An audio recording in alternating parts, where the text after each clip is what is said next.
नमस्कार विद्यार्थियों, मैं जयकृष्ण त्रिपाठी आपके समक्ष एकांकी के तत्व नामक प्रकरण पर चर्चा करूंगा। इस प्रकरण को हमने संक्षेप में पूर्व वीडियो में पढ़ लिया था, परंतु विद्यार्थियों की मांग थी कि इसको विस्तार से समझाया जाए। तो आज हम एकांकी के तत्व पर चर्चा करेंगे। देखते हैं, आपकी स्क्रीन पर आ रहे हैं एकांकी के तत्व। आपकी स्क्रीन पर ये रहे।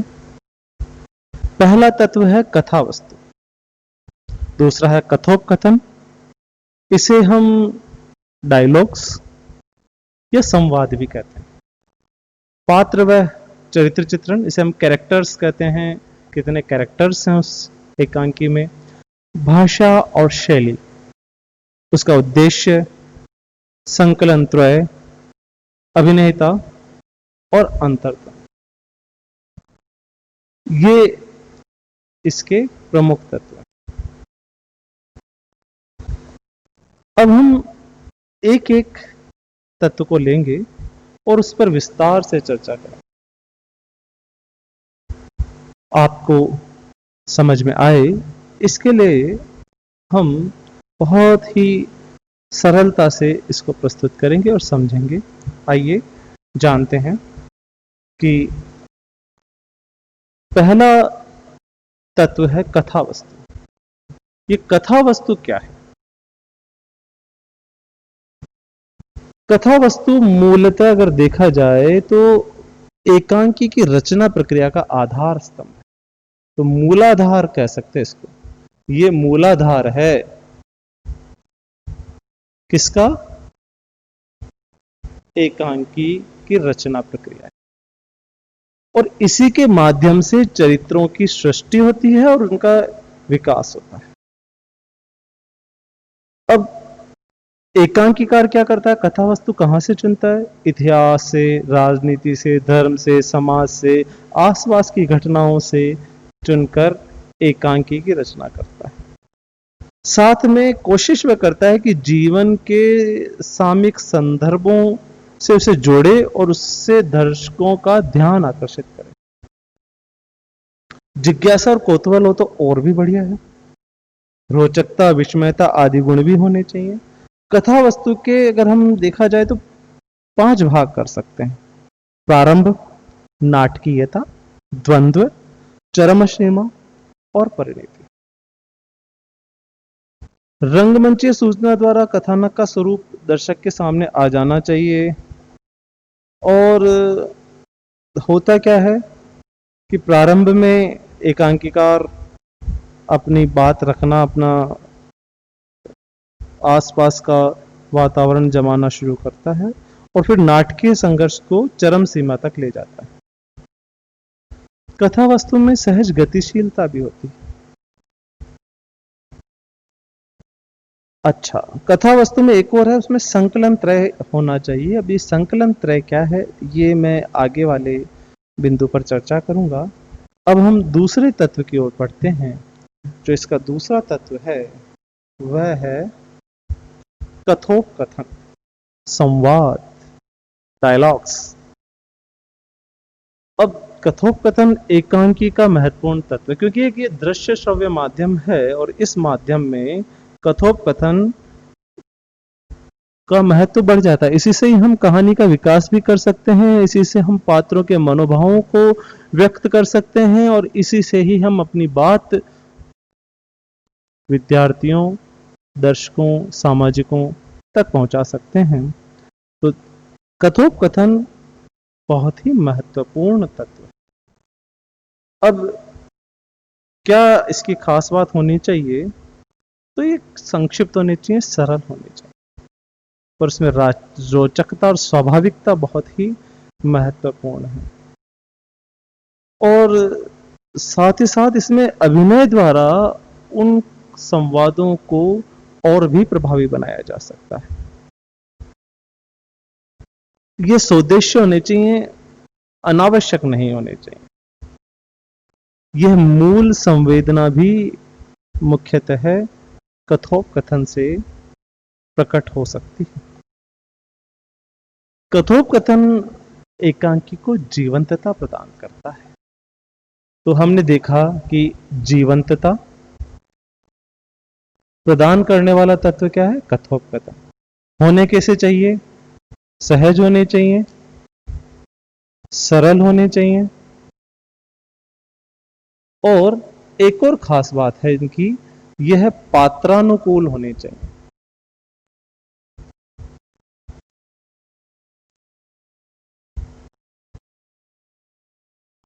अगर ये पात्रानुकूल होंगे, अब आप खुद देखिए, एक ग्रामीण व्यक्ति और फर्राटेदार अंग्रेजी बोल रहा है रंगमंच पर, तो आसानी से पचेगा नहीं।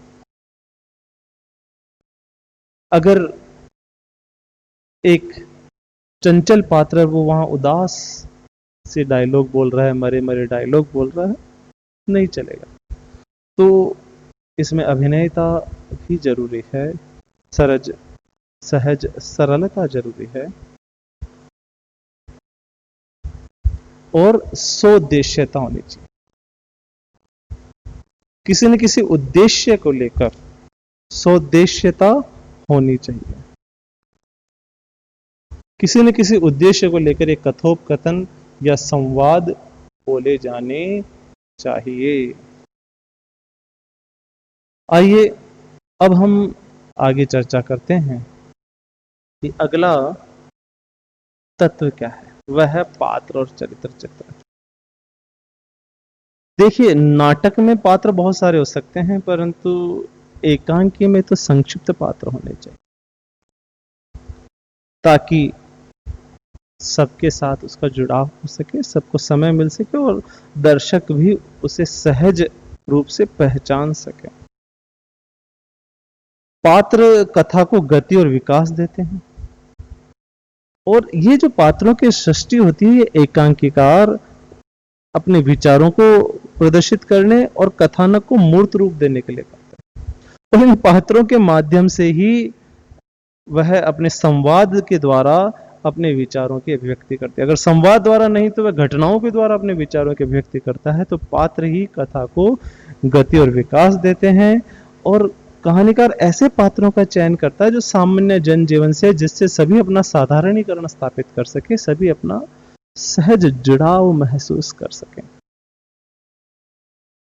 पात्रों की क्रियाशीलता होनी चाहिए। ऐसा नहीं कि पात्र रच दें और उसको बैठा दें। तो पात्रों की क्रियाशीलता एकांकी की सफलता निश्चित करती है। और एकांकी में एक प्रमुख नायक पात्र भी होता है, जिसका चरित्र सर्वश्रेष्ठ होना चाहिए, या उसको उस चरित्र को अच्छी तरह से उभर कर सामने आना चाहिए। तो हमने देखा कि जो पात्र है हमारे, उनकी क्या विशेषताएं हैं। पहले कि वह सहज हो, सहज जीवन से उठकर आए, सामान्य जीवन में उन पात्रों को महसूस किया जा सके। दूसरा, पात्र संख्या, खासकर एकांकी में पात्र सीमित होने चाहिए। ये मैं दोहरा रहा हूं, पात्र सीमित होने चाहिए। मुख्य पात्र होना चाहिए। अब हम अगले तत्व की चर्चा करते हैं। अगला तत्व आता है भाषा और शैली। तो भाषा किस तरह की होनी चाहिए? सबसे पहले हम भाषा पर बात करें। सबसे पहले भाषा ऐसी होनी चाहिए, बोधगम्य, जो आसानी से समझ में आ जाए, समझ आए। ऐसी भाषा का चुनाव करें, समझ ही नहीं आए तो एकांकी सफल नहीं। सुगम हो, परिवेश और पात्र के अनुकूल होने चाहिए।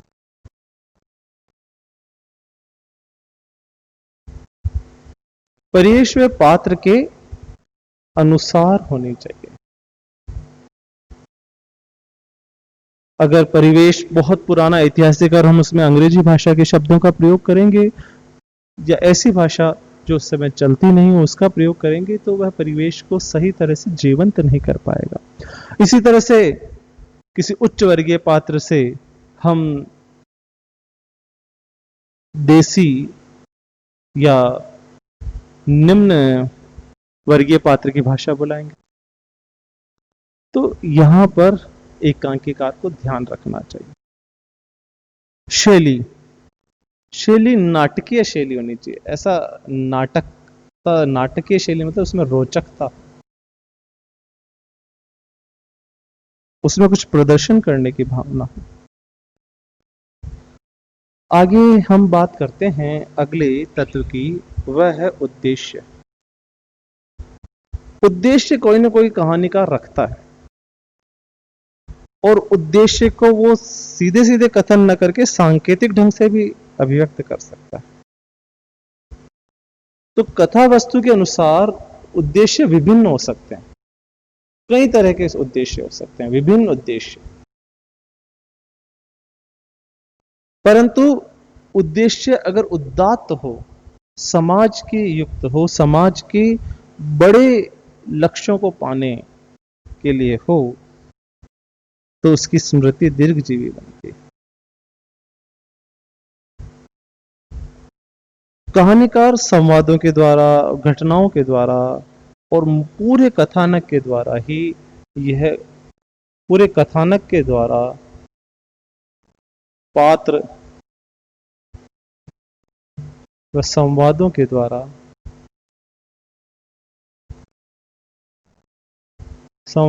द्वारा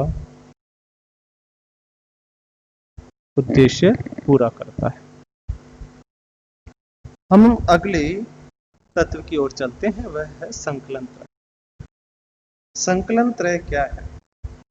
एक्चुअल में, वास्तव में कार्य, काल और स्थान की एकता अगर हो तो वह संकलन त्रय। कार्य की एकता, काल की एकता और स्थान की एकता। उदाहरण के लिए, एक ही पात्र अलग अलग कार्य कर रहा है। आज सुबह उसका पात्र को बताया गया इंस्पेक्टर और शाम को उसको हवलदार बता दिया जाए, तो यह सही नहीं।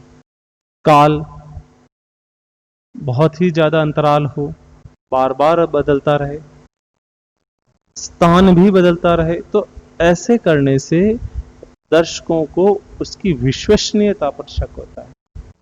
और यह विश्वसनीयता साधारणीकरण के लिए, अर्थात दर्शकों के जुड़ाव के लिए बहुत महत्वपूर्ण है। इसलिए संकलन त्रय का पूर्ण ऐक्य होना जरूरी। अब जो अगली तत्व है वह है बहुत ही महत्वपूर्ण है। एकांकी और नाटकों के लिए यह तत्व बहुत महत्वपूर्ण है और वह है अभिनयता। इसके बगैर एकांकी संभव। हमने कितने ही अच्छे एकांकी लिख दिए पर वो अभिनय नहीं है, वह मूलतः कहानी या उपन्यास या प्रलाप रहकर रह जाएगा, कविता बन जाएगा। तो अभिनेता एकांकी की सफलता का रहस्य।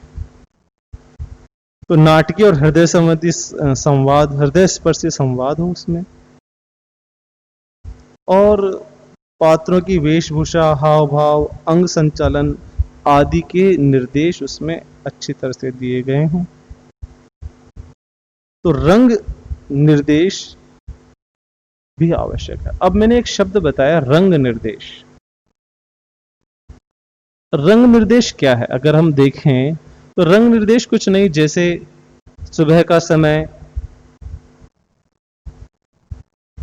10 बजे,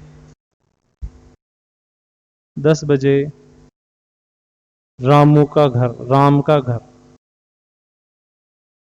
घर, एक कुर्सी, ये जो बातें लिखी जाती है ये रंग निर्देश है। इससे निर्देशक उस स्थान, काल, वातावरण को अच्छी तरह से दृश्यमान कर सकता है। इसके बाद अगला जो तत्व है वह है अंतर्द्वंद। अंतर्द्वंद हृदय में परस्पर विरोधी भाव आपस में एक दूसरे को दबाने की कोशिश करते, यही अंतर्द्वंद। विचार अगर एक दूसरे को दबाएं, दोनों विचार आपके मन में आए और दबाएं, एक दूसरे के ऊपर चढ़ने की कोशिश करें, कभी ये पक्ष मजबूत हो जाए, कभी अन्य पक्ष मजबूत हो जाए, तो दो परस्पर विरोधी भाव अगर आपके मन के अंदर संघर्ष करें, चाहे वह भाव हो, चाहे वह विचार हो, चाहे वह सिद्धांत हो, चाहे वह पात्र हो, ये अगर संघर्ष करें अपने अपने भाव विचार सिद्धांत को लेकर, तो अंतर्द्वंद होता है। और ऐसा एकांकी अधिक सफल और एकांकीकार पात्रों के मनोभावों को चित्रित करता है। आपने इस वीडियो को ध्यान से सुना, कोशिश करता रहूंगा और अच्छा बने। पसंद आए तो शेयर कीजिए, लाइक कीजिए और मेरे चैनल को सब्सक्राइब कीजिए। धन्यवाद। आपका जय कृष्ण आपसे विदा लेता है।